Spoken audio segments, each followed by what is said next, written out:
ಎಲ್ಲರಿಗೂ ನಮಸ್ಕಾರ. ನಾನು ನಿಮ್ಮ ನಾಗರಾಜ್ ಶರ್ಮಾ ಗುರೂಜಿ. ನಮ್ಮ ಯೂಟ್ಯೂಬ್ ಚಾನಲ್ ಸಬ್ಸ್ಕ್ರೈಬ್ ಮಾಡ್ಕೊಳ್ಳಿ, ಲೈಕ್ ಮಾಡಿ, ಶೇರ್ ಮಾಡಿ. ಒಂದೊಂದು ವಿಷಯವನ್ನು ವಿಶೇಷವಾಗಿ ತೊಗೊಂಬರ್ತಾ ಇರ್ತೀನಿ. ಈಗಿನ ವಿಶೇಷತೆ ಈ ಒಂದು ವಾರದಲ್ಲಿ ಅಥವಾ ಬರುವ ಅಮಾವಾಸ್ಯೆಯ ಒಳಗಡೆಗೆ ಯಾವ ಒಂದು ರೀತಿಯಾದ ತೊಂದರೆಗಳು ಅಶ್ವಿನಿ ನಕ್ಷತ್ರದವರು ಬಳಿತಾರೆ.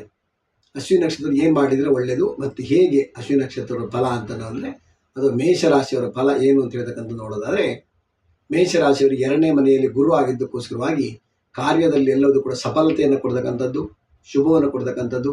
ಹಾಗೆ ಯಾರು ವಿವಾಹ ಮಾಡ್ಕೊಳ್ಬೇಕು ಅಂತ ಯೋಚನೆ ಮಾಡಿದಿರೋ ಮುಂದುವರಿರಿ, ಒಳ್ಳೆಯದಾಗ್ತಕ್ಕಂಥದ್ದು. ವೆಹಿಕಲ್ ತೊಗೋಬೇಕಾ ತೊಗೊಳ್ಳಿ, ಒಳ್ಳೆಯದಾಗತ್ತೆ. ಎಲ್ಲ ರೀತಿಯಲ್ಲಿ ಶುಭವನ್ನು ಕೊಡ್ತಕ್ಕಂಥದ್ದು ಆಗತ್ತೆ. ಮೇಷರಾಶಿಯವರಿಗೆ ಈ ಒಂದು ಅಮಾವಾಸ್ಯೆ ಹೊರಗಡೆ ಯಾವುದೇ ಒಂದು ಕೆಲಸವನ್ನು ಮಾಡಿದರೂ ಕೂಡ ಒಳ್ಳೆಯದಾಗ್ತಕ್ಕಂಥದ್ದು, ಈ ವರ್ಷದಲ್ಲಿ ಸಂಪೂರ್ಣವಾಗಿ ಒಳ್ಳೆಯದಾಗ್ತಕ್ಕಂಥದ್ದು ಅಂದರೆ ಒಂದು ಈ ಒಂದು ಸಂವತ್ಸರದಲ್ಲಿ ಹೋಗ್ತಕ್ಕಂತಹ ಸಂವತ್ಸರದಲ್ಲಿ ಅಥವಾ ಬರ್ತಕ್ಕಂಥ ವಿಶ್ವಾವಸು ನಾಮ ಸಂವತ್ಸರದಲ್ಲಿ ಎಲ್ಲ ರೀತಿ ಶುಭವನ್ನು ಕೊಡ್ತಕ್ಕಂಥದ್ದು ಆಗತ್ತೆ. ಅದು ಕೂಡ ಗುರುವಿನ ಉಚ್ಚ ಸ್ಥಾನ ಇರುವವರೆಗೆ. ಈಗ ಸದ್ಯದಲ್ಲಿ ಮೇಷರಾಶಿಯ 2ನೇ ಮನೆ ಗುರು ಆಗಿದ್ದಕ್ಕೋಸ್ಕರವಾಗಿ ಗುರುವಿನ ಸಂಪೂರ್ಣವಾಗಿ ಆಶೀರ್ವಾದ ಆಗುತ್ತೆ. ಗುರುಬಲ ಇದೆ. ಅದಕ್ಕೋಸ್ಕರವಾಗಿ ಯಾವುದೇ ಕೆಲಸವನ್ನು ಮಾಡಬೇಕಾದ್ರೆ ಮುಂದುವರೆದು ಹೋಗಿ ಖಂಡಿತವಾಗಿಯೂ ಶುಭವನ್ನು ಕೊಡ್ತಕ್ಕಂಥದ್ದು, ಒಳ್ಳೆಯದಾಗ್ತಕ್ಕಂಥದ್ದು ಆಗತ್ತೆ.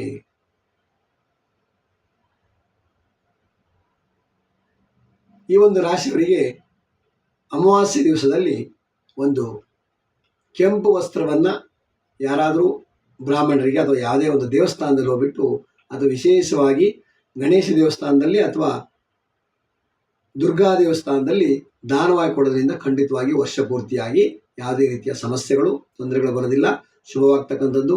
ಈ ಒಂದು ಮಾಸದ ಅಥವಾ ಈ ಒಂದು ತಿಂಗಳಲ್ಲಿ, ಮಾರ್ಚ್ ತಿಂಗಳಲ್ಲಿ ನಿಮ್ಮ ಶುಭ ಸಂಖ್ಯೆ ಬಂದುಬಿಟ್ಟು 2.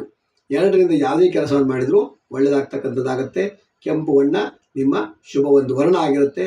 ಶುಭವಾಗಲಿ, ಒಳ್ಳೆಯದಾಗ್ತಕ್ಕಂಥದ್ದಾಗಲಿ, ಶುಭವಾಗಲಿ.